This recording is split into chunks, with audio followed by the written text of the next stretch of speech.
Assalamualaikum warahmatullahi wabarakatuh. Salam sejahtera untuk kita semua. Perkenalkan, saya Yosia Kristevan dengan NPM B1A0220097. Pada video ini saya akan membahas salah satu isu penting dalam sistem hukum acara Indonesia, yaitu perbandingan antara KUHP lama dan rancangan KUHP baru dalam pelaksanaan putusan. Pembahasan ini berangkat dari dua poin penting. Yang pertama, mengapa perlu adanya rancangan KUHP baru, dan yang kedua, apa saja perbedaan antara KUHP lama dan RKUHP, khususnya dalam hal pelaksanaan putusan. Nah, untuk menjawab kedua pembahasan tersebut, mari kita mulai dari yang pertama. Nah, pertama-tama mari kita lihat kenyataan bahwa KUHP yang berlaku sekarang adalah produk dari tahun 1981 atau sudah lebih dari 40 tahun digunakan. Dalam kurun waktu itu banyak sekali perubahan yang terjadi dalam masyarakat, dalam sistem peradilan, dan juga dalam bentuk serta pola kejahatan. Namun, sayangnya, KUHP lama ini belum pernah diperbarui secara menyeluruh. Di lapangan, hal ini menimbulkan banyak masalah. Salah satu contoh yang sering terjadi adalah keterlambatan pelaksanaan putusan pengadilan. Banyak terpidana yang sudah divonis, inkrah, tetapi eksekusinya tidak segera dilakukan. Mengapa demikian? Karena KUHP tidak mengatur tenggat waktu atau prosedur teknis yang wajib diikuti jaksa sebagai pelaksana putusan.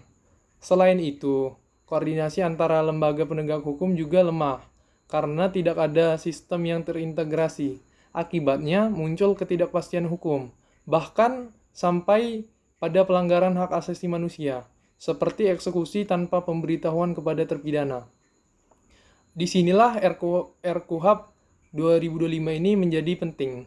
Rancangan ini bukan hanya tambal sulam, tetapi sebuah penyusunan ulang secara komprehensif untuk menjawab permasalahan yang terjadi ini.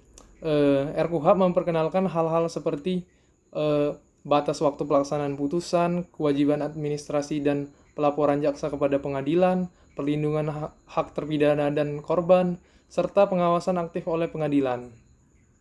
Bahkan RKUHP juga sudah mengantisipasi perkembangan zaman seperti kejahatan cyber, korporasi sebagai pelaku pidana, sampai pemanfaatan sistem informasi digital antar lembaga. Maka dari itu, RKUHP 2025 bukan sekedar revisi, tapi reformasi menyeluruh terhadap sistem hukum acara pidana di Indonesia. Dengan pembaruan ini, diharapkan sistem hukum kita bisa menjadi lebih adil, modern, dan menjamin perlindungan hak semua pihak. Setelah memahami alasan dibutuhkannya RKUHP 2025, saya akan melanjutkan dengan penjelasan perbandingan antara RKUHP dan KUHP lama.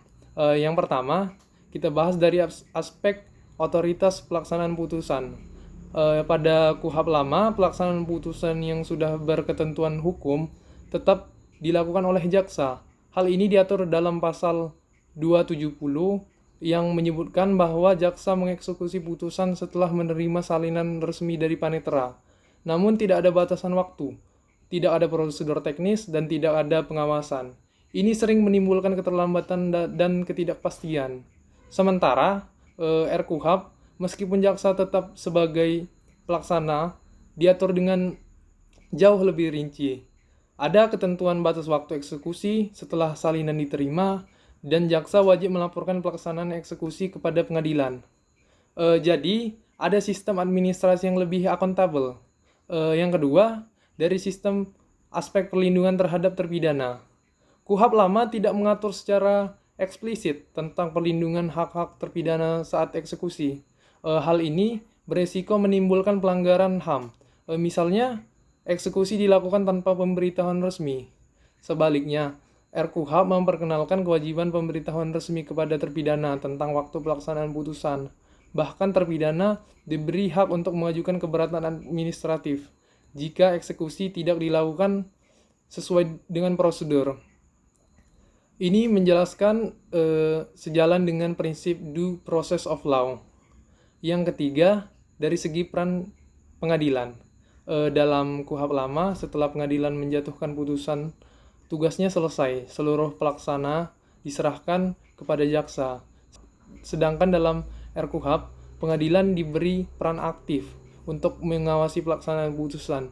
jaksa wajib melaporkan hasil eksekusi kepada pengadilan dalam jangka waktu tertentu. Ini memperkuat prinsip checks and balance antara lembaga yudikatif dan eksekutif. Yang keempat, dari segi cakupan pelaksanaan putusan. RKUHP memberikan pembaharuan yang tidak ada dalam KUHP lama. Antara lain, pelaksanaan pidana terhadap korporasi, karena sekarang banyak kejahatan ekonomi dan lingkungan dilakukan oleh badan hukum. Pengaturan tentang restitusi dan kompensasi bagi korban, pidana alternatif seperti kerja sosial dan pengawasan untuk mengatasi overcrowding di penjara, pengakuan terhadap kearifan lokal dan mekanisme hukum adat dalam penyelesaian perkara tertentu.